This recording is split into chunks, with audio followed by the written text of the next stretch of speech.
Good afternoon. Well, this is the second day of the new year, and I don't know what you've been doing, but I've been doing a lot of making paths in the garden, as I said yesterday. I'm making paths in the house, and making paths in my life, and making paths in my study.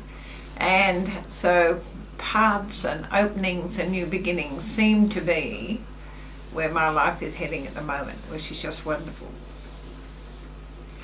Thank you for those people who are subscribers who are watching this.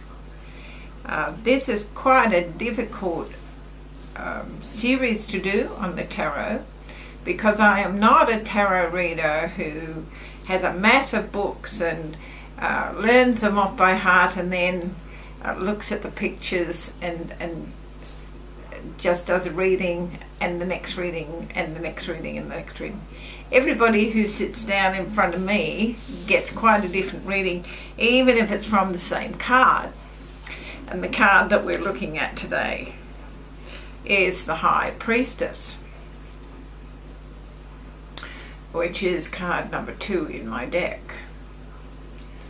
Okay, you'll notice that my decks are black and white. Don't have to be terribly clever to notice that. And the originals were done on scratchboard, just in case you'd like to have a go at doing it yourself. I have to tell you that I did them this size, and you can't make a mistake. But I felt a little bit like Mozart when I was doing it, because Mozart didn't do any first copies. He just went straight. He didn't do any working sheets or thumbnail sketches or anything like that. He just did the music, channeled it straight from source. And so these were done the same way. They were channeled straight from source. So there was no mistakes on them. I'm still learning what is on them, but there are no mistakes. If there is a mistake, it's a mistake in my interpretation, not a mistake in the underlying message. And talking about messages, some people have said, oh, that's all very well, but how can you read a card? How can you read the cards without huge amounts of references? Well, first off, I drew these cards, so that's helpful. And I drew them because I had used other cards, primarily the Rider-Waite, a lot of my life. And if you ever come here, you'll see I've got quite a few tarots. I've got Padma's Zen Tarot and the Osho Tarot, though I don't use them very much. And I've got the Gita Oracle that I recently purchased, and I've got the Shakespeare Oracle and the this Oracle and the that Tarot, and and I've looked at a lot of them, and I have a girlfriend who has a trunk load, but it's better to have one and to get really good at it. So when you look at the cards, if you want to do a fast reading, you only need 3 cards, and you can build on the reading from that 3 cards. If you look at the 3 cards, the first card you drew, pulled out of the deck, having done a really good shuffle, and had in your mind a question, the first card would be a resource card. So you would think to yourself, using the resources of this card, okay, that is how you look at that one. Then you draw your second card, and your second card is the card of challenges. So using the resources of the first card will enable you to overcome the challenges of the second card. And then the third card you choose is your lesson card. So you would say, okay, there's a small reading emerging here already. with the using the resources of the first card, we will overcome the challenges of what's in the second card and learn the lessons on the third card. Now, the more you intuit, the more resources you have, the more vocabulary of tarot and the more vocabulary of yoga and Reiki and life that you have, then the better the reading is going to be. Someone called tarot reading tarotophacy, a linking of tarot and philosophy. And it really is that, I can't remember how they put it together, but it made sense. Tarotophacy. And it is a counselling session, and it is a friendship session, and it is a loving session, and it is an information session, and it is a joining together of two minds session. And if somebody sits in front of you and something grabs you here and you think to yourself, I can't read for that, I just can't. And there will be in your life people like that. Best to say, I hope you don't mind, but I'm not feeling well at the moment, and can we reschedule our appointment? Because there might be something going on with that person's life, or they might have had a really big disturbance or been with somebody who was not nice and it's just kind of clung to them. So best to say, I really can't do a full reading today because I'm really not well, I'm exhausted. Would it be a great imposition to reschedule? And you can give them a discount to account for their travelling or something like that that makes it useful. Because feeling like that, you wouldn't be able to do a good reading. I haven't had to do that many times, but I have had to do it. Yeah.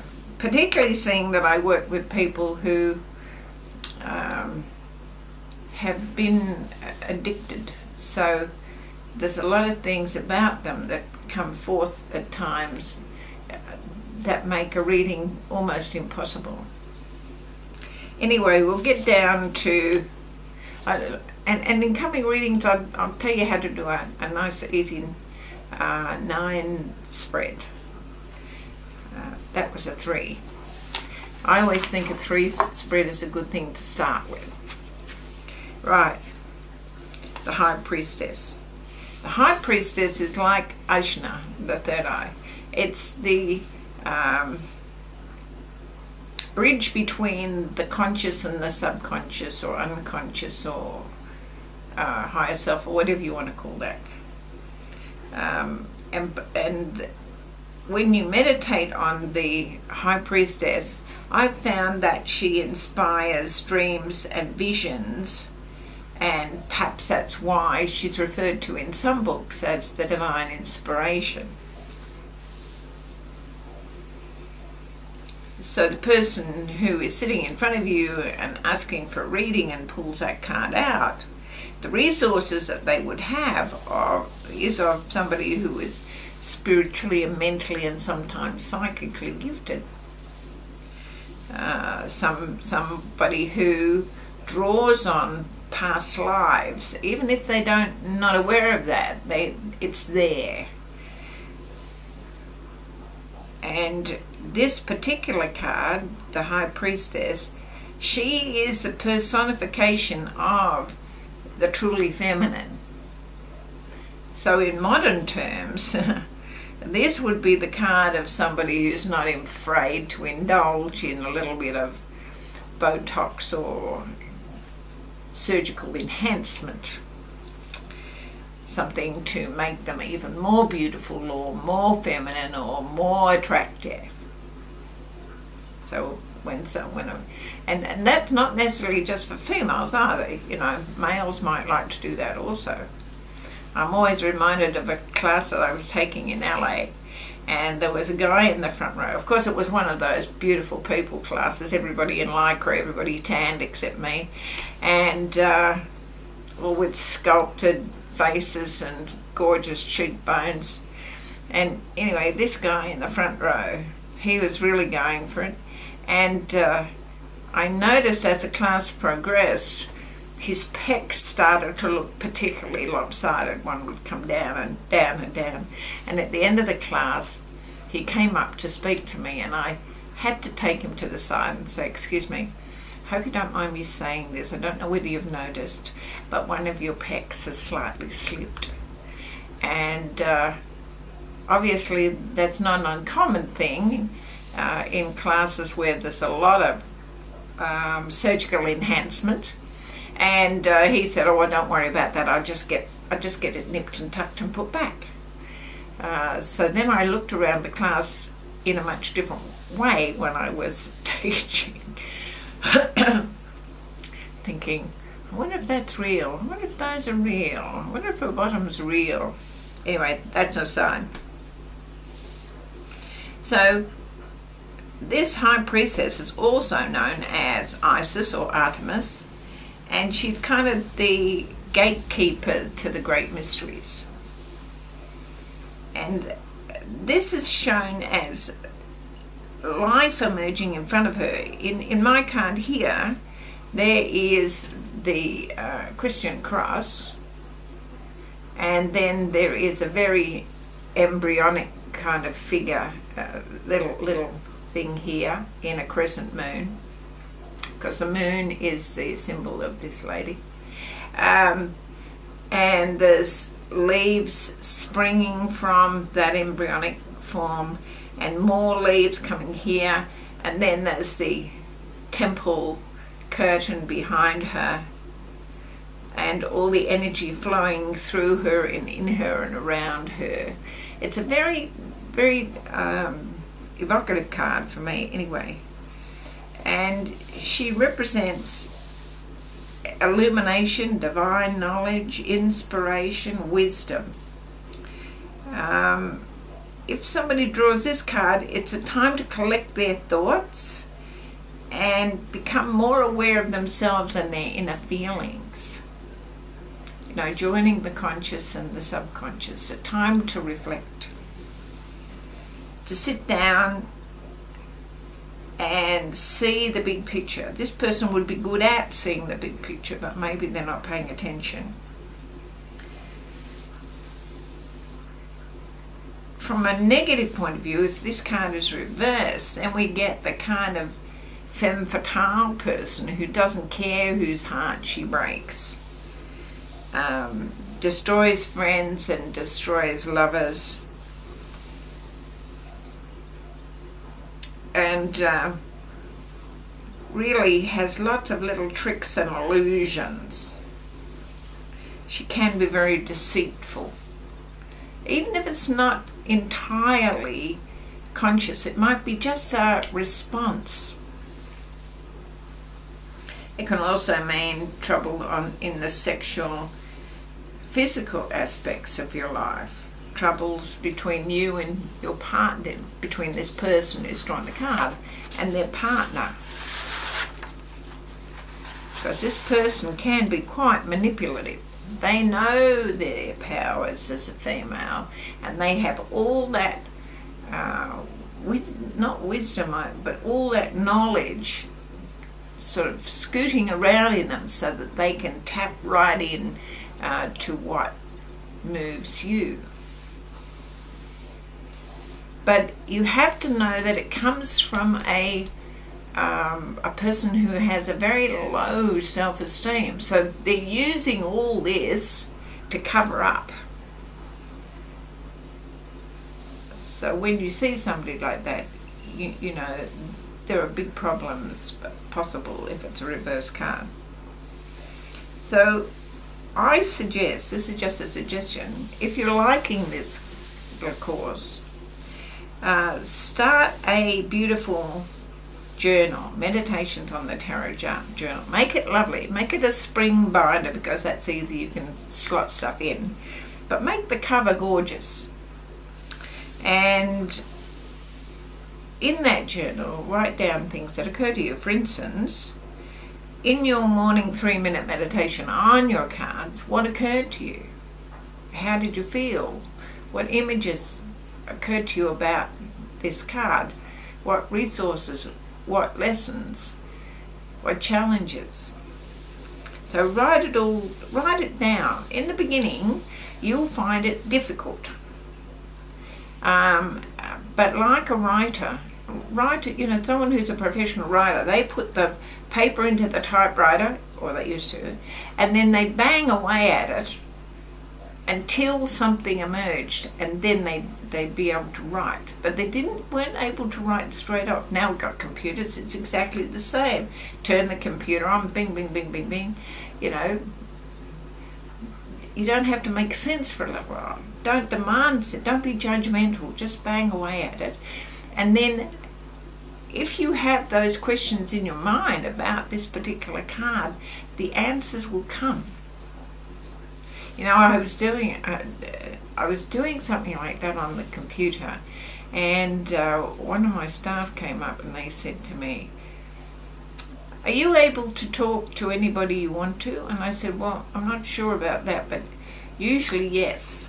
And they said, "Can you speak to my aunt? She died about 3 or 4 months ago." And I said, "Well, I'm not sure, but I'll try." So, I was tapping away at the typewriter and connecting, and anyway, I said, "I'm having a whole lot of trouble here. I really know that I've made some kind of connection, but I can't understand what she's saying. I really can't." And the girl started laughing at me, and she said, "That's because she's Dutch."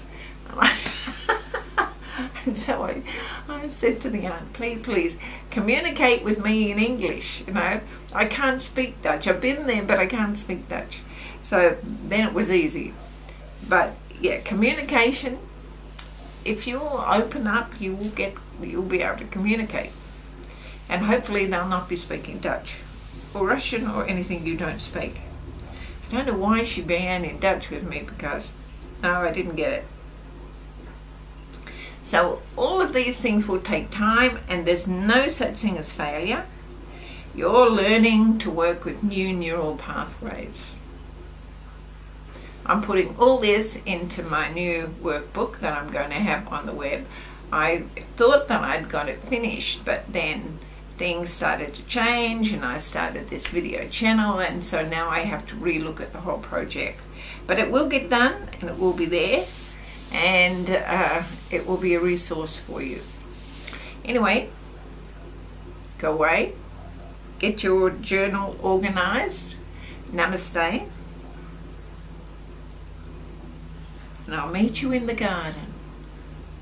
Have a wonderful day.